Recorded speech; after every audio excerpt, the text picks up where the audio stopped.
থোকা থোকা বৃষ্টি ফুটে আছে গাছের ডালে ডালে, আকাশের ঝুল বারান্দায়।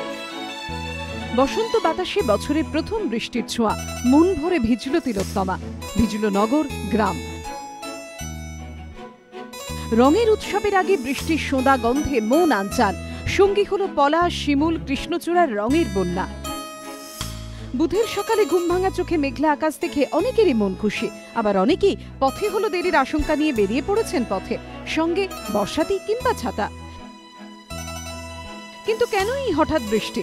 আবহাওয়া দপ্তর বলছে, জোড়া ঘূর্ণাবর্তের কারণে গাঙ্গেয় পশ্চিমবঙ্গের দক্ষিণ ও দক্ষিণ পশ্চিম দিক থেকে ঢুকছে উষ্ণ আর্দ্র বাতাস, তৈরি হচ্ছে বজ্রগর্ভ মেঘ, যার জেরে কলকাতা সহ দক্ষিণবঙ্গের বেশ কয়েকটি জেলায় বিক্ষিপ্ত বৃষ্টি হয়েছে।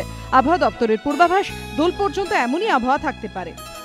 মূলত বেশি বৃষ্টিটা যেটা হচ্ছে বা হবে সেটা হচ্ছে উপকূলবর্তী জেলা, বিশেষ করে দক্ষিণ 24 পরগনা, পূর্ব মেদিনীপুর, উত্তর 24 পরগনা এবং হাওড়া, হুগলি।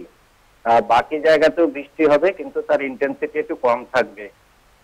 এইরকম সিচুয়েশন অর্থাৎ বিক্ষিপ্ত ভাবে এই যে বৃষ্টি, এটা মোটামুটি আগামী 2 দিন চলবে।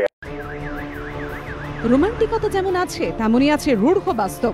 বছরের প্রথম বৃষ্টিতেই শহরের একাংশে যানজটে নাকাল হতে হলো নিত্যযাত্রীদের। আবহাওয়া দপ্তর সূত্রে খবর, আগামীকাল এবং আগামী পরশুও বৃষ্টি হতে পারে। প্রবল বৃষ্টিতে শহরের অন্যতম গুরুত্বপূর্ণ এই রাস্তার একাংশে জল জমে যায়, গতি হারায় গণপরিবহন, ভোগান্তি পোহাতে হয় সাধারণ মানুষকে।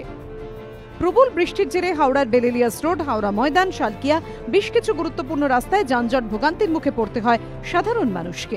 এবিপি আনন্দ।